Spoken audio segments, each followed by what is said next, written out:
Hi dear students, ഇന്നത്തെ ക്ലാസ്സിൽ SSLC English text ബുക്കിലെ മൂന്നാമത്തെ യൂണിറ്റായ ലോർ ഓഫ് വാല്യൂസിലെ ഏറ്റവും ഇമ്പോർട്ടൻ്റ് ആയിട്ടുള്ള chapter the best investment I ever made എന്ന AG ക്രൗണിൻ്റെ അനക്ഡോട്ടാണ് ഇവിടെ ഡിസ്കസ് ചെയ്യുന്നത്. ഈസി ടീച്ചിങ്ങിൻ്റെ പുതിയൊരു വീഡിയോയിലേക്ക് എല്ലാ കൂട്ടുകാർക്കും ഹൃദ്യമായ സ്വാഗതം. ഈ ചാനൽ നിങ്ങൾ ആദ്യമായിട്ടാണ് കാണുന്നതെങ്കിൽ ചാനൽ സബ്സ്ക്രൈബ് ചെയ്യാൻ മറക്കരുത്. കൂടുതൽ വീഡിയോസിനായി തൊട്ടപ്പുറത്തുള്ള ബെല്ലൈക്കണിൽ ഓൾ ഓപ്ഷൻ എനാബിൾ ചെയ്യുക. Unit 3 lore of values. What is the meaning of lore? Lore mean stories, കഥകൾ. നമ്മൾ ഒരുപാട് കഥകൾ കേട്ടിട്ടുണ്ട് അല്ലേ? അപ്പോൾ ഇവിടെ പറയുന്നത് ലോർ ഓഫ് വാല്യൂസ്, വാല്യൂസിൻ്റെ കഥ, മൂല്യത്തിൻ്റെ കഥ. ഓക്കെ, ഇതിൽ ഏറ്റവും ഇമ്പോർട്ടൻ്റ് ആയിട്ട് നമ്മൾ പഠിക്കേണ്ട ഒരു സ്റ്റോറിയാണ് the best investment I ever made. A famous writer AG ക്രൗണിനാണ് ഈ ഒരു അനക്ഡോട്ട് എഴുതിയിരിക്കുന്നത്. സോ നമുക്ക് ആദ്യം AG ക്രൗണിനെ പരിചയപ്പെടാം. Archibald Joseph Cronin MD DPH MRCP. He was born in 1896. He was dead in 1981. Archibald Joseph Cronin എന്നാണ് ഡോക്ടർ AG ക്രൗണിൻ്റെ full name. Okay, was a Scottish novelist and a physician. ഇദ്ദേഹം 1896 ജനിക്കുകയും 1981 മരണപ്പെടുകയും ചെയ്തു.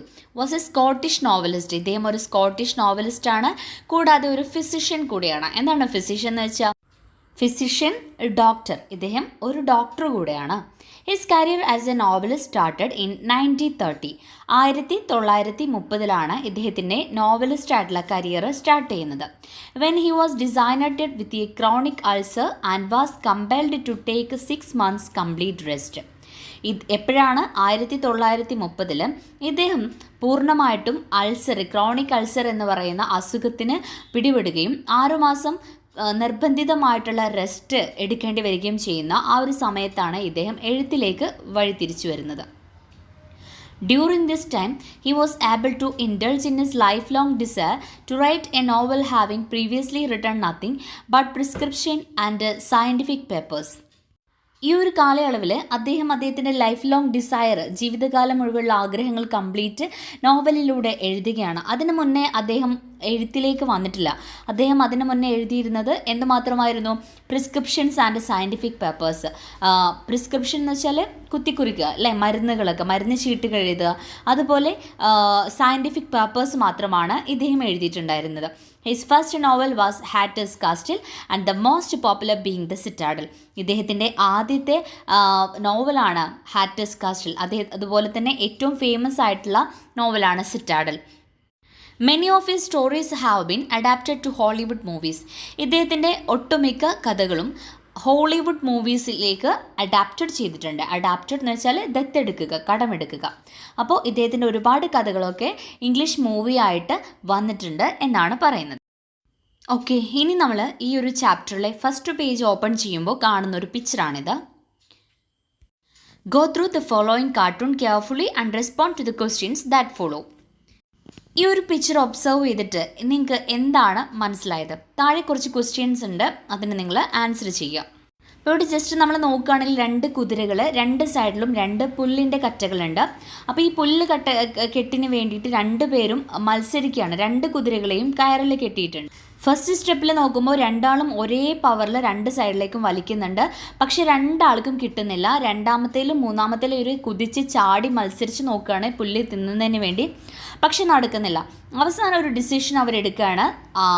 ആദ്യം നമുക്ക് 2 പേർക്ക് കൂടെ ഒരു സൈഡിൽ പോയിട്ട് കഴിക്കാം, പിന്നീട് മറ്റൊരു സൈഡിൽ പോയിട്ട് കഴിക്കാം. അതിൽ അവർ വിജയിക്കുകയാണ്. അപ്പോൾ ഏതൊരു ഡിസിഷനും നമ്മൾ എടുക്കുമ്പോൾ, ഏതൊരു കാര്യത്തിലും ചില സംഭവങ്ങളിൽ നമ്മൾ വിട്ടുവീഴ്ചകൾ വരുത്തേണ്ടി വരും.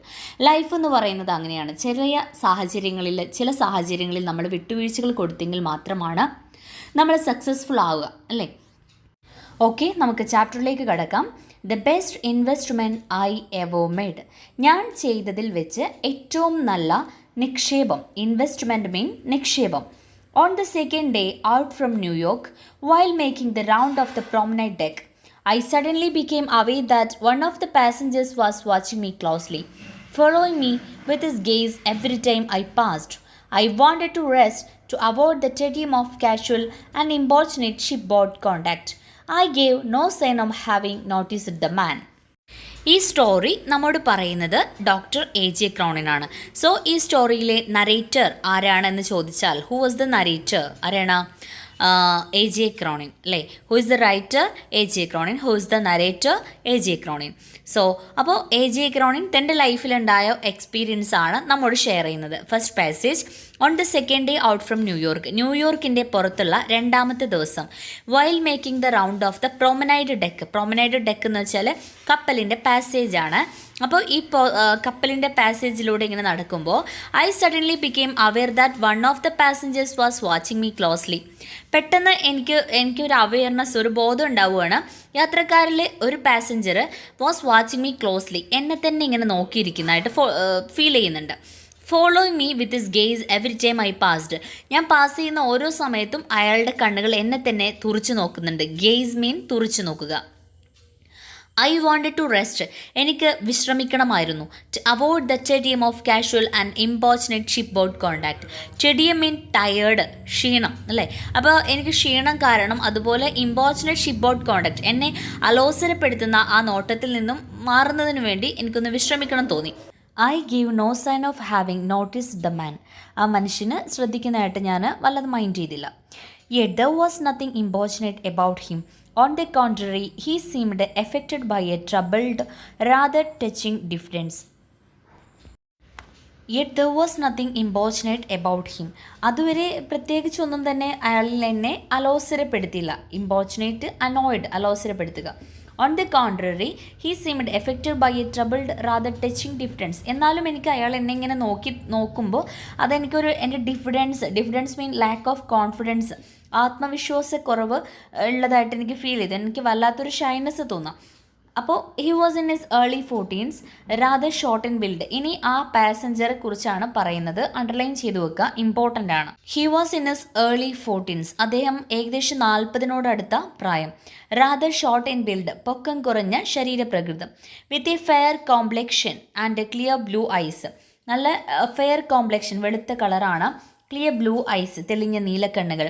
His thin hair had began to result from his forehead. അദ്ദേഹത്തിൻ്റെ തിൻ ഹെയർ, കനം കുറഞ്ഞ മുടിയേകൾ, began to result from his forehead, നെറ്റിത്തടത്തിൽ നിന്ന് കയറി തുടങ്ങിയിട്ടുണ്ട്. റിസൾട്ട് മീൻ കഷണ്ടിയാവുക. ഹിസ് ഡാർക്ക് സ്യൂട്ട്, അദ്ദേഹം ധരിച്ചിരിക്കുന്ന ഡാർക്ക് സ്യൂട്ടാണ്. സോബർ ടൈ, നരച്ച കളറുള്ള ഒരു tie. And rimless spectacles gave evidence of A serious and reserved disposition. പിന്നെ ഒരു റിംലെസ് സ്പെക്ടക്കിൾസ്, റിമ്മില്ലാത്ത ഒരു കണ്ണട വെച്ചിട്ടുണ്ട്. ഇതെല്ലാം കൂടെ കണ്ടു കഴിഞ്ഞാൽ അയാളുടെ ഡിസ്പോസിഷൻ മീൻ അയാളുടെ ക്യാരക്ടർ ഒരു സീരിയസ് ആയിട്ട്, ഗൗരവക്കാരനായിട്ട് തോന്നുമായിരുന്നു. At this point a bugle sound for dinner. അപ്പോൾ അയാളിങ്ങനെ ഒബ്സർവ് ചെയ്തുകൊണ്ടിരിക്കുന്ന ആ ഒരു ടൈമിലാണ് ഡിന്നറിന് വേണ്ടിയുള്ള ബ്യൂഗിൾ, മണി മുഴങ്ങിയത്. And I went below. അങ്ങനെ ഞാൻ താഴേക്ക് പോയി. അപ്പോൾ ഭക്ഷണം കഴിക്കുന്നതിന് വേണ്ടി കപ്പലിൻ്റെ താഴെത്തട്ടിലേക്ക് നമ്മുടെ ഡോക്ടർ എ ജി ക്രോണിൻ ഇറങ്ങിപ്പോവാണ്. അപ്പോൾ ദെൻ ബാക്കി scene next passage. On the following forenoon I again observed my fellow voyager watching me earnestly from his deck chair. അങ്ങനെ പിറ്റേ ദിവസം ഫോളോയിങ് ഫോർനൂൺ, ഉച്ചയ്ക്ക് മുമ്പുള്ള ടൈമിൽ I again observed my fellow voyager, വീണ്ടും ആ ഒരു യാത്രക്കാരനായ സുഹൃത്ത്, watching me earnestly from his deck chair, അദ്ദേഹത്തിൻ്റെ വരാന്തിലുള്ള കസേരയിലിരുന്ന് എന്നെ ആകാംക്ഷയോടെ നോക്കുന്നുണ്ടായിരുന്നു. Now a lady was with him. ഇപ്പോൾ അദ്ദേഹത്തിൻ്റെ കൂടെ ഒരു സ്ത്രീ കൂടെയുണ്ട്. ഒബീവിയസ്ലി ഹിസ് വൈഫ്, അദ്ദേഹത്തിൻ്റെ ഭാര്യയാണെന്ന് വ്യക്തമാണ്. The situation by this time had began to intrigue me. ഈ ഒരു സന്ദർഭം, ആ ഒരു സംഭവം എന്നെ വല്ലാതെ അലോസരപ്പെടുത്തി. ഇൻട്രിഗ്യൂ എന്ന് വെച്ചാൽ ശല്യപ്പെടുത്തുക. കാരണം ഇത്തവണ അയാൾ ഒറ്റയ്ക്കല്ല, കൂടെ അയാളുടെ വൈഫ് കൂടെ ഉണ്ട്. രണ്ടാളും ഇരുന്നിട്ട് നമ്മുടെ ഡോക്ടറിനെ ഇങ്ങനെ നോക്കുമ്പോൾ ഡോക്ടറിന് അത് വല്ലാത്തൊരു ഫീലിംഗ് ആയി തോന്നി. I discovered from my steward that they were Mr and Mrs Jones from a small suburb of London. അങ്ങനെ ഞാൻ എൻ്റെ കാര്യസ്ഥനിൽ നിന്ന് മനസ്സിലാക്കി ഇവർ രണ്ടാളും ആരാണ്, ലണ്ടനിൽ നിന്നുള്ള ചെറിയൊരു യാത്രാ സംഘമാണ്, മിസ്റ്റർ ആൻഡ് മിസ്സസ് ജോൺ ആണ് എന്ന് ഞാൻ മനസ്സിലാക്കി. സബർബ് മീൻ യാത്രാ സംഘം. When another day passed without even. അങ്ങനെ ആ ഒരു ദിവസം പ്രത്യേകിച്ച് ഒന്നുമില്ലാതെ കടന്നുപോയി. I began to feel certain that misters would remain too shy to carry out his obvious desire to approach me. അങ്ങനെ ഞാൻ മനസ്സിലാക്കി ആ ഒരു രണ്ടുപേർക്കും എന്നോട് പറയാൻ എന്തോ ഒരു മടിയുണ്ട്, എന്നെ സമീപിക്കാൻ അവർക്ക് മടിയുണ്ട് എന്ന് എനിക്ക് മനസ്സിലായി. However, in our final evening at sea, എന്നിരുന്നാലും കപ്പലിലുള്ള അവസാനത്തെ സായാഹ്നത്തിൽ മിസ്സസ് ഡിസൈഡഡ് ദ മാറ്റർ. അവർ രണ്ടുപേരും ആ ഒരു കാര്യം തീരുമാനിച്ചു. With a firm pressure on his hand and a whispered word in his ear she urged her husbands towards me as I passed along the deck. ആ സ്ത്രീ അവരുടെ ഹസ്ബൻഡെ കൈ പിടിച്ച് വലിച്ച് അദ്ദേഹത്തിൻ്റെ ചെവിയിൽ എന്തോ ഒരു സ്വകാര്യം പറഞ്ഞുകൊണ്ട് എൻ്റെ അടുത്തേക്ക് വലിച്ചു കൊണ്ടുവന്നു. അങ്ങനെ husband towards me as I passed along the deck. ഞാൻ കപ്പലിൻ്റെ പാസേജിലൂടെ ഞാൻ നടന്നു പോകുമ്പോൾ എൻ്റെ അടുത്തേക്ക് വലിച്ചു കൊണ്ടുവന്നു അയാളെ. Excuse me, doctor. I wonder if I might introduce myself. He spoke almost breathlessly, offering me the visiting card he held in his hand and studying me my face to see if the name meant anything to me. അങ്ങനെ ആ ഹസ്ബൻഡിനെ വലിച്ചിട്ട് ഡോക്ടറെ അടുത്തേക്ക് വന്നിട്ട് ഡോക്ടറെ വന്ന് wish ചെയ്യുന്നു. ദെൻ അവർ പറയാണ്, ഞങ്ങൾക്ക് നിങ്ങളായിട്ടൊന്ന് പരിചയപ്പെടണം, ഞങ്ങളെ ഒന്ന് ഇൻട്രൊഡ്യൂസ് ചെയ്യണം. He spoke almostly breathlessly. അത്രയും അയാൾ പറഞ്ഞത് ബ്രീത്ത്ലെസ്ലി, ശ്വാസം അടക്കി പിടിച്ചാണ് പറഞ്ഞത്. Offering me the visiting card he held in his hand. അയാളുടെ കയ്യിലുള്ള വിസിറ്റിംഗ് കാർഡ് എന്നിലേക്ക് നീട്ടിക്കൊണ്ട് അയാൾ സ്റ്റഡിങ് മൈ ഫേസ്, എൻ്റെ മുഖത്ത് ഇങ്ങനെ പഠിക്കുകയാണ്. To see if the name meant anything to me. അയാളുടെ വിസിറ്റിംഗ് കാർഡിൽ അയാളുടെ പേര് കാണുമ്പോൾ എൻ്റെ മുഖത്ത് എന്തെങ്കിലും ചേഞ്ചസ് വരുന്നുണ്ടോ എന്ന് അയാളിങ്ങനെ വീക്ഷിക്കുകയാണ്. Then as I plainly did not, പ്രത്യേകിച്ച് എനിക്ക് മാറ്റങ്ങളൊന്നും സംഭവിച്ചില്ല. He went on with the same awkwardness. അദ്ദേഹം വീണ്ടും ആ ഒരു അക്വേർഡ്നെസ്, ആ ഒരു പേടിയോടുകൂടെ വീണ്ടും തുടർന്നു. If you could spare a few minutes, my wife and I would like to have a word with you. നിങ്ങൾ ഞങ്ങൾക്ക് വേണ്ടി കുറച്ച് സമയം ചിലവഴിക്കുകയാണെങ്കിൽ എനിക്കും എൻ്റെ ഭാര്യയ്ക്കും നിങ്ങളോട് കുറച്ച് സംസാരിക്കാനുണ്ട്. അങ്ങനെ A moment later, I was occupying the vacant chair beside them. ഒരു നിമിഷത്തിന് ശേഷം ഞാൻ അവരുടെ അടുത്തുള്ള ഒരു വാക്കൻറ്റ് ചെയറിൽ, കാലിക്കസേരയിൽ ഞാൻ ഇരുന്നു. Haltingly, he told me that this had been their first visit to America. Haltingly, stop and stop, നിർത്തിക്കൊണ്ട് അയാൾ പറഞ്ഞു അവർ അമേരിക്കയിലേക്കുള്ള അവരുടെ ആദ്യത്തെ വിസിറ്റിംഗ് ആണിത്. അപ്പം നിർത്തിക്കൊണ്ട് പറയാന്ന് വെച്ചാൽ അയാൾക്കൊരു പേടിയുണ്ട്, എന്തോ ഒരു പേടി വെച്ചിട്ട് അയാളിങ്ങനെ ഒപ്പിച്ച് തപ്പി പറയുകയാണ്. It was not entirely a holiday trip. തീർത്തും അതൊരു ഹോളിഡേ ട്രിപ്പ് ആയിരുന്നില്ല. They had been making a tour of the New England states, inspect many of the summer recreational camp for young people there. അവർ New England സ്റ്റേറ്റിലേക്കും അവിടുത്തെ ആളുകളെ, അവിടുത്തെ പീപ്പിൾസിന് വേണ്ടിയിട്ട് recreational camp, ഒരു വിനോദ ക്യാമ്പുകൾ സംഘടിപ്പിക്കുന്നതിന് വേണ്ടിയിട്ടാണ് പോകുന്നത്. എന്ന് വെച്ചാൽ ഇപ്പോൾ യുവാക്കളെ സംബന്ധിച്ചിടത്തോളം ഏറ്റവും പെട്ടെന്ന് കുറ്റകൃത്യങ്ങളിലേക്ക് പോകുന്നതും ഏറ്റവും പെട്ടെന്ന് മൈൻഡ് ഡിപ്രസ്ഡ് ആയിട്ട് പോകുന്ന ആളുകളാണ് യുവാക്കൾ എന്ന് പറയുന്നത്. കാരണം ജോലിയിലേക്ക് കയറിയിരിക്കുന്ന ടൈം, ലൈഫ് സ്റ്റാർട്ട് ചെയ്ത ടൈം, അങ്ങനെ ബാഡ് കമ്പാനിയൻസ്, എല്ലാ നിലക്കും അവരെ ഏറ്റവും പെട്ടെന്ന് മോശമായ അവസ്ഥയിലേക്ക് പോകാൻ വേഗമുണ്ട്. അപ്പോൾ അവരുടെ മൈൻഡിനൊരു എൻജോയ്മെൻറ്റ് കൊടുത്ത് അവരെ റിലാക്സ് ആക്കി കഴിഞ്ഞിട്ടുണ്ടെങ്കിൽ അവർക്ക് നല്ലൊരു ലൈഫ് മുന്നോട്ട് കൊണ്ടുപോകാൻ പറ്റും. അതിന് വേണ്ടിയിട്ടാണ് ഇത്തരത്തിലുള്ള ഇംഗ്ലണ്ട് സ്റ്റേറ്റുകളിലൊക്കെ ഇങ്ങനത്തെ റിക്രിയേഷണൽ ക്യാമ്പുകൾ ഇടയ്ക്കിടയ്ക്ക് സംഘടിപ്പിക്കാറുണ്ട്. അപ്പോൾ അങ്ങനെ ഒരു ക്യാമ്പ് സെറ്റ് ചെയ്യുന്നതിന് വേണ്ടിയിട്ടാണ് ഇവർ പോകുന്നത്. Afterward they had visited settlement houses in New York and other cities. പിന്നീട് അതിനുശേഷം അവർ അവിടെ സെറ്റിലായിട്ടുള്ള വീടുകൾ, ന്യൂയോർക്കിലേക്ക് വീടുകളൊക്കെ വിസിറ്റ് ചെയ്യുന്നുണ്ട്. Study the methods employed in dealing with the case of backward, maladjusted and delinquent youth. അപ്പോൾ അവിടെയൊക്കെയുള്ള ആളുകൾ എങ്ങനെയാണ് മലാഡ്ജസ്റ്റഡ് ആയിട്ടുള്ള, മലാഡ്ജസ്റ്റ് എന്ന് വെച്ചാൽ മെൻ്റലി പ്രോബ്ലംസ് അനുഭവിക്കുന്ന, അപ്പോൾ എന്തെങ്കിലും മാനസിക പ്രശ്നങ്ങളുള്ള അത്തരത്തിലുള്ള ആൾക്കാരോട്, അതേപോലെ ഡെലിൻക്വൻ്റ് യൂത്ത്, കുറ്റകൃത്യങ്ങളിലേക്ക് പോയിട്ടുള്ള ക്രിമിനൽസുകളായിട്ടുള്ള ചെറുപ്പക്കാരോടൊക്കെ അവിടെയുള്ള ആളുകൾ എങ്ങനെയാണ് പെരുമാറുന്നത് എന്നതിനെക്കുറിച്ചൊക്കെ പഠിക്കാൻ വേണ്ടിയിട്ടാണ് ഇവർ അങ്ങോട്ടൊക്കെ പോകുന്നത്. There was in his voice and manner, indeed in his whole personality, a genuine enthusiasm that was deserving. അപ്പോൾ ഇതൊക്കെ കേട്ടപ്പോൾ എനിക്ക് വല്ലാത്തൊരു എന്തൂസിയാസം, ഒരു അതിശയം എനിക്ക് തോന്നുകയാണ്. അപ്പോൾ അതുവരെ ഇല്ലാത്തൊരു ഇഷ്ടം, I found myself liking him instinctively, ആന്തരികമായിട്ട് അയാളോട് എൻ്റെ ഉള്ളിൽ നിന്ന് ഒരു ഇഷ്ടം എനിക്ക് തോന്നുകയാണ്. Questioning him further, I learned that he and his wife had been active for the past 15 years in the field of youth welfare. തുടർന്നുള്ള എൻ്റെ ചോദ്യത്തിൽ നിന്നും ഞാൻ മനസ്സിലാക്കി, കഴിഞ്ഞ 15 വർഷങ്ങളായിട്ട് അയാളും അയാളുടെ ഭാര്യയും യൂത്ത് വെൽഫെയറിൽ വേണ്ടിയിട്ട് പ്രവർത്തിച്ചു കൊണ്ടിരിക്കുകയാണ്. He was by profession a solicitor. Professionally അയാൾ ഒരു സോളിസിറ്ററാണ്. സോളിസിറ്റർ എന്ന് വെച്ചാൽ വക്കീല്, lawyer. But in addition to his practice at the കോടതിയിൽ പ്രാക്ടീസ് ചെയ്യുന്നതിന് കൂടാതെ അതിനോടൊപ്പം found a time to act as director of a charitable organization devoted to the care of boys and girls. അദ്ദേഹം ഒരു ചാരിറ്റബിൾ ഓർഗനൈസേഷൻ്റെ ഡയറക്ടറായിട്ട് പ്രവർത്തിക്കുന്നുണ്ട്. എന്താണ് അതിൽ ചെയ്യുന്നത്? Devoted to the care of boys and girls, mostly from city slums who had fallen under the ban of the law.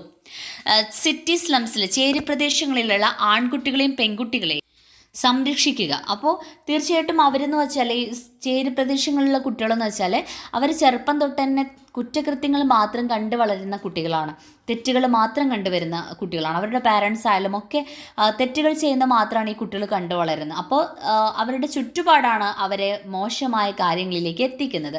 അത്തരത്തിലുള്ള കുട്ടികളെ സംരക്ഷിച്ചുകൊണ്ട് അവർക്ക് നല്ല വഴി കാണിച്ചുകൊണ്ട് നന്നാക്കി എടുക്കുക എന്നൊരു പ്രവൃത്തി കൂടിയാണ് ഇവരുടെ ഈ ഒരു ചാരിറ്റബിൾ ഓർഗനൈസേഷൻ്റെ കീഴിൽ ഇവർ ചെയ്തുകൊണ്ടിരിക്കുന്നത്. As I spoke with a real feeling, I got a vivid picture of the work these two people were doing. വളരെ ഒരു റിയൽ ഫീലിങ്ങോടുകൂടെ അവരോട് ഇങ്ങനെ സംസാരിച്ചപ്പോൾ അവർ ചെയ്യുന്ന വർക്കിനെ കുറിച്ച് ഒരു വ്യക്തമായിട്ടുള്ള വിവിഡ് പിക്ചർ, വ്യക്തമായിട്ടുള്ളൊരു രൂപം എനിക്ക് കിട്ടി.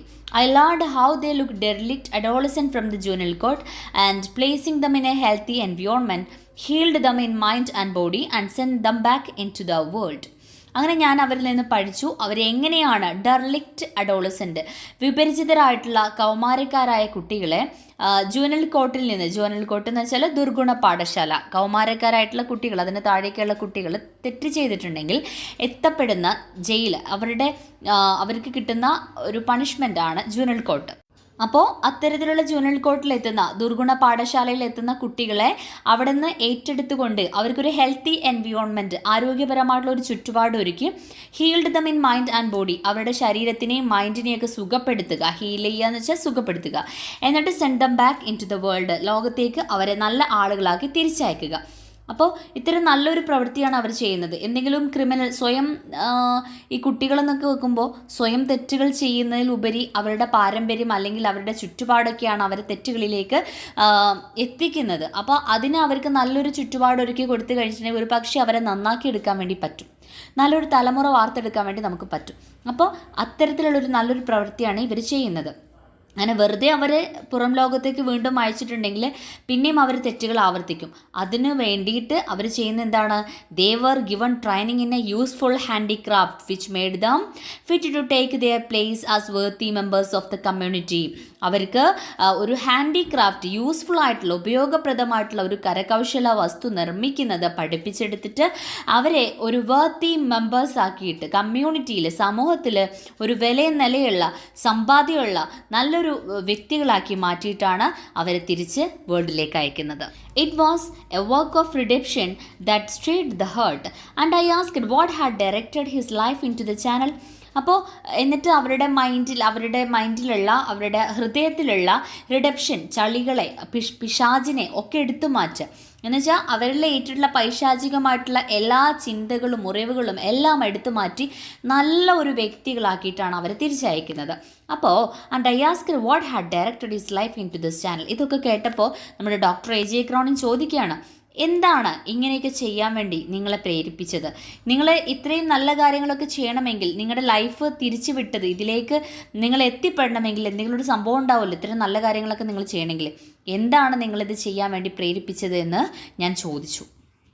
അപ്പോൾ എന്താണ് ഇയാളെ ഈ ലൈഫിലേക്ക് ഇങ്ങനത്തെ ഒരു കാര്യം ചെയ്യാൻ പ്രേരിപ്പിച്ചത് എന്ന കാര്യമാണ് നെക്സ്റ്റ് പാസേജിലൂടെ പറയുന്നത്. നമ്മുടെ അനുഭവമാണ് നമ്മുടെ ഗുരുവാക്കി മാറ്റും. നമ്മൾ എന്തെങ്കിലും ഒരു കാര്യം ചെയ്യണമെന്നുണ്ടെങ്കിൽ അതിന് മുന്നോടിയായിട്ട് നമ്മുടെ ലൈഫിൽ നമുക്ക് അങ്ങനെ ഒരു എക്സ്പീരിയൻസ് ഉണ്ടാകുമ്പോഴാണ് തീർച്ചയായിട്ടും നമ്മൾ അതിലേക്കൊക്കെ വഴി മാറി ചിന്തിക്കുന്നത്. അപ്പോൾ അത്തരത്തിൽ എന്തെങ്കിലും ഒരു എക്സ്പീരിയൻസ് നമ്മുടെ മിസ്റ്റർ ജോണിന് ഉണ്ടായിട്ടുണ്ടാകാം. അതാണ് നെക്സ്റ്റ് പാസേജിലൂടെ പറയുന്നത്. അപ്പോൾ നെക്സ്റ്റ് ക്ലാസ്സിൽ, നെക്സ്റ്റ് വീഡിയോയിൽ നമുക്ക് അടുത്ത ഭാഗം നോക്കാം. ഈ വീഡിയോ നിങ്ങൾക്ക് ഉപകാരപ്പെട്ടാൽ തീർച്ചയായിട്ടും നിങ്ങളുടെ സുഹൃത്തുക്കളിലേക്ക് ഷെയർ ചെയ്ത് കൊടുക്കുക. നിങ്ങൾക്ക് വീഡിയോ ഇഷ്ടപ്പെട്ടാൽ ലൈക്ക് ചെയ്യാനും ചാനൽ സബ്സ്ക്രൈബ് ചെയ്തിട്ടില്ലെങ്കിൽ സബ്സ്ക്രൈബ് ചെയ്യാനും മറക്കരുത്. കൂടുതൽ വീഡിയോസിനായി തൊട്ടടുത്തുള്ള ബെല്ലൈക്കണിൽ ഓൾ ഓപ്ഷൻ കൂടെ എനേബിൾ ചെയ്യുക.